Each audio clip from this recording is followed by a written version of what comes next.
Hello, welcome back to my channel. If you're new here today, my name is Audrey and we are breaking down the third episode from the Falcon and the Winter Soldier. We are finally at the halfway point, so I'm going to give you a breakdown and then we're going to go over some questions and thoughts we have for the rest of the season.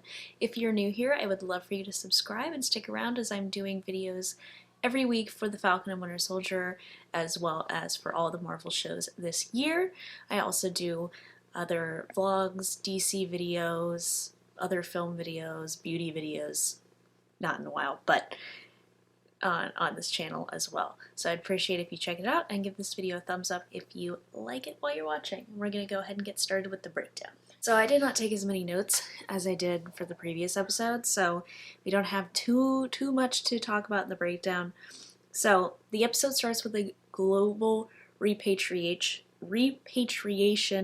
council commercial. So basically anybody who's displaced during the blip, they're doing what they can to get everybody back to where they belong, so to speak. So we see all these camps throughout the entire episode, and the entire goal of the Flag Smashers is basically they're taking all of the supplies from the Global Repatriation Council camps and distributing them to the people who were left. So basically nobody cares about the people who didn't blip. That's their mentality. So they're trying to do what they can to take and give back to the people who need it, I guess, but also the people at the repatriation camps need it too. So I can see where it's clearly they're the villains here. John Walker is looking for answers in Munich. Meanwhile, Bucky and Sam go up to Berlin to visit Zemo. Bucky talks to Zemo one-on-one, and then they circle back later, and we find out that Bucky has broken Zemo out of prison without asking Sam. He asks in a hypothetical scenario, and then Zemo shows up. Then we find out that Baron Zemo is very wealthy, and he was Sokovian royalty, which makes sense as to why his name is Baron Zemo, so that makes plenty of sense. We also do know that he is in Bucky's book, so in what aspect, we don't know, but Zemo takes the book and is reading the names, and Bucky gets all very mad. We find out that it is Steve's book, so he took the book from Steve and started putting the names in it. They are going to Madripoor. Madripoor is a land from the comics. There's a lot of characters that could show up being from Madripoor. They have to go undercover. So basically we find out that the power broker is in Madripoor. We also find out that Sharon Carter is in Madripoor. The woman they're trying to get information from gets killed. They blame it on Zemo. Then they go and find the scientist that's working with the power broker who's making the super soldier serum. Been recruited by the CIA, and then that they were using Isaiah Bradley's blood to get the super soldier serum out. So this is where I think is pretty interesting. So before Blip, he was working for the CIA, and then he was blipped back and started working for the power broker. We will get into this later as to who the power broker might be, but I think there might be the connection between the power broker and the US government, so I will say that.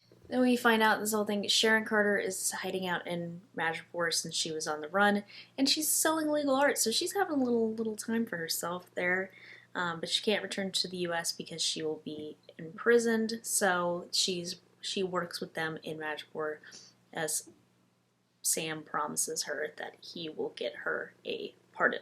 We find out that Carly stole 20 vials of the super soldier serum, which is the last that they have. What she's planning to do with it, we don't entirely know. I'm assuming she's just going to turn more people into super soldiers.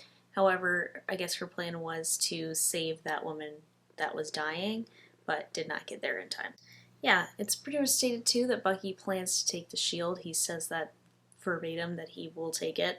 If Sam doesn't want it, he will take it for himself. And because Sam says he should have destroyed it, and it gets Bucky very mad. Bucky's picking up these little circles, seemingly tracking devices or something like that, and comes across a Wakandan. So looks like a Wakandan guard who is going to try to extradite Zemo and get him killed in Wakanda. So that's interesting. We get a little Wakandan Bucky reunion, as he was there for a little bit of time. But yeah, so as I said, that was a pretty speedy breakdown. I don't have too much. I also am like filming this too late. So I have 3 questions going forward that we're gonna talk through a little bit. The first question is, will Zemo double cross Sam and Bucky? Now they're like BFFs right now. They're hanging out. I mean, Zemo, they're not liking some of the stuff that he's doing. Zemo's just like killing people because he wants to and causing crazy explosions and chaos and stuff like that. But they're getting along and they're doing things together for right now.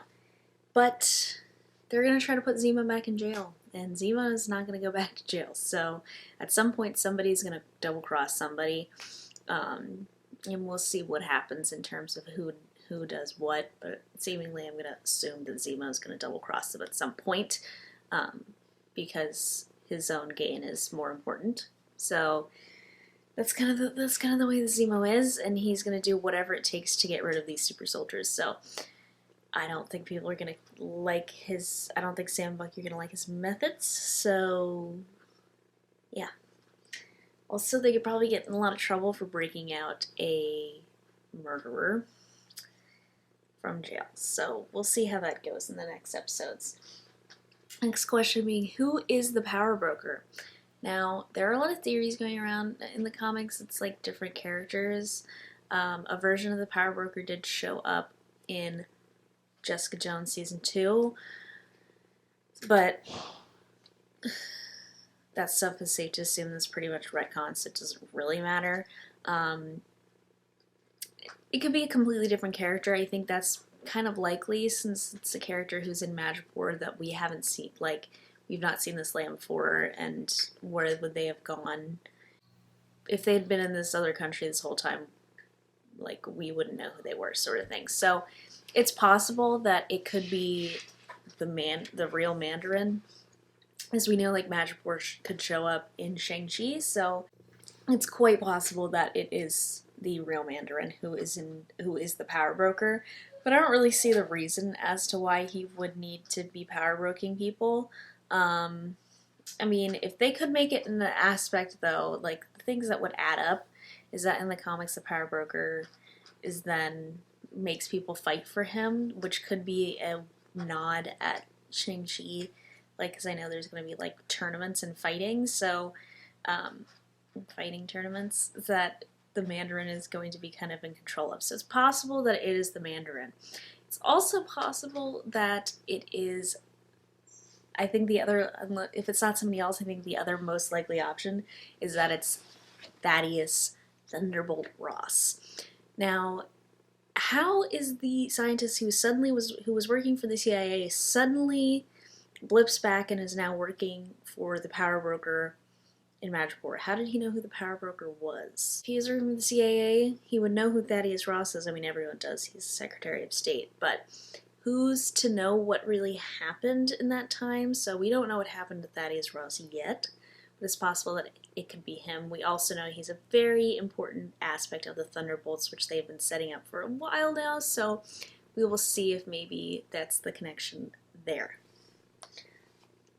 The last question I have is, will John Walker get the super soldier serum?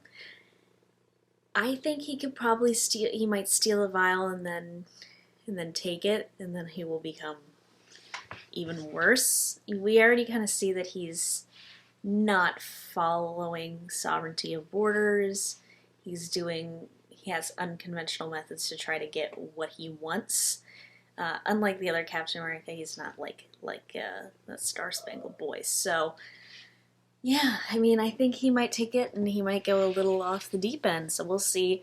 I mean, I don't think he will go full crazy monster like Abomination, but I think it will not highlight very good things in John Walker. So I guess we'll have to see moving forward. So, yeah, no, this video is very short. I apologize. Or maybe that's a good thing for y'all, because maybe y'all like the shorter videos, but just let me know. I am loving this series so far. What do you guys think? I would love to know down below. And as always, thank you guys so much for watching, and I will see you on Tuesday with my Godzilla vs. Kong review. Bye!